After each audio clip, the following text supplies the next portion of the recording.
Сәлеметсіздер ме? Мен Аштай мектебі Бүкжей балабақша кешені 8-ші сынып оқушысы Умаргалиева Мейрамгүл. Менің тақырыбым туған жерім Шыңғырлау ауданының 7 кереметі. Туған өлкемнің 7 кереметі Батыс Қазақстан облысындағы Шыңғырлау ауданы 1928 жылы құрылған. Және де Шыңғырлау ауданының 7 кереметіне Елек Шарқ қорымы, Торатбас тауы, Елек өзені, Қыземшек тауы, Шоқай теректері, Аққұм қорақшасы және де Сарқырама құлама суы жатыр. Әлемдегі ең кіші Шыңғырлау сарқырамасы Батыс Қазақстан облысында Шыңғырлау ауданында орналасқан. Сарқыраманы 20 ғасыр басында Нармағамбет болыс үйір жылқысын суару үшін салдырған екен. Биіктігі 3 метр. Сарқырама маңында Тұнық көл, Борлықынды жердегі Қыз әулиенің бейіті мен мөлдір бұлағы бар екен. Оның сипаттамасы әлемдегі ең кішкентай сарқырамалардың бірі. Шамамен биіктігі 4 метр, ерекшелігі жазық даланың ортасында орналасқан, суының шипалы қасиеті бар және жазда туристер ең көп баратын жер. Торатбас тауы. Бұл таудың пайда болуы туралы әдемі аңыз бар. Байырғы заманда бір жігіт өмір сүріпті. Оның сұлулығына көзі тоймайтын сәйгүлігі болыпты. Бірле сәйгүліктер додасы кезінде жігіт өзінің сәйгүліктерден бөлек отау тіктіріп, ішінен бір астау сүт, бір астау су келтіріпті. Бәйгеден соң шабандоз жүйрігін сонда кіргізіп, сыртына күзет қойдырыпты. Десе де, қабысын тапқан бір әйел жабын астынан сығалап жүйріктердің бірін суға, бірін сүтке батырып, жусап тұрғанын көреді.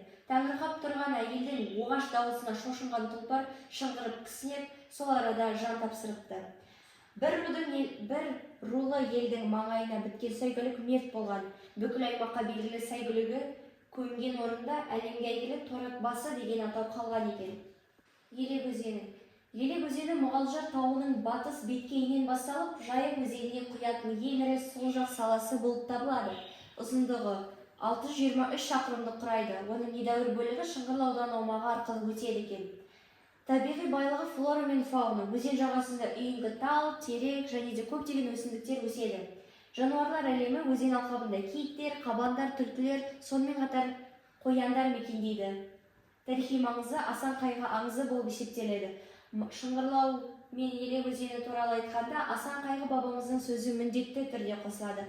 Бұл жерді көргенде ай шыңғырлау, ат басына күн туса, сыйып кетер қуысын, сауыр айғыр үйірімен батып кетер қамысын деп, өзен бойының шөбін, суы мол, жаудан жасыруға қолайлы нағыз жер екенін жарлаған.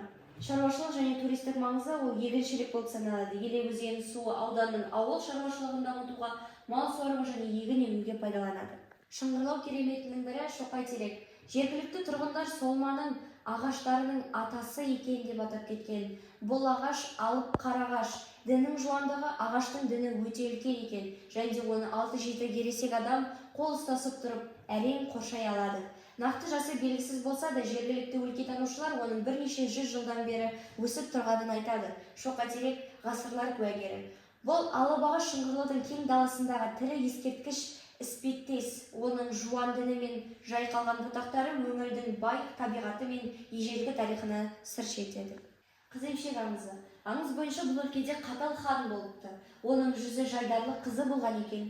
Бірде серуен кезінде ол қарапайым отбасынан шыққан жігітпен танысып, ханның нөкерлері бұл туралы білген кезде жігіт жайлы ханға жеткізген екен. Және жігіттің басына қап кигізіп, аяғына ауыр тас байлап, биік құзын өзенге лақтырып жіберген екен. Соны естіген бойжеткен сүйгенінің қазасына құса болып, құзан құлап жан тапсырыпты. Оның қазасынан кейін өзен ғашық қыздың жасына толып, арнауын арысқан екен. Ал сол бойжеткен бой сергітуді ұнатқан жер қазір Қыземшек тауы болып есептеледі. Аққұм алқаптары. Алқап 18 шақырымды қамтиды. Құмды алқаптың әр жерінен жолаушы шөлін қамдыратын мөлдір бұлақ бар деген наным сенімдер бар. Бүгінгі күнде де аталған бастаудан шөлімді қандырдым деген адамдар кездеседі екен. Елек Шарқ қорымы. Елек Шарқ қорымы қазба жұмыстары кезінде 3-4 ғасырда шамамен 15 көне жерлеу ескерткіштері табылған. Археологтар ол жерден көне қылыштар, саба және де қоладан жасалған айналар, саз балшықтан жасалған ыдыстар мен әшекей бұйымдар тапқан екен.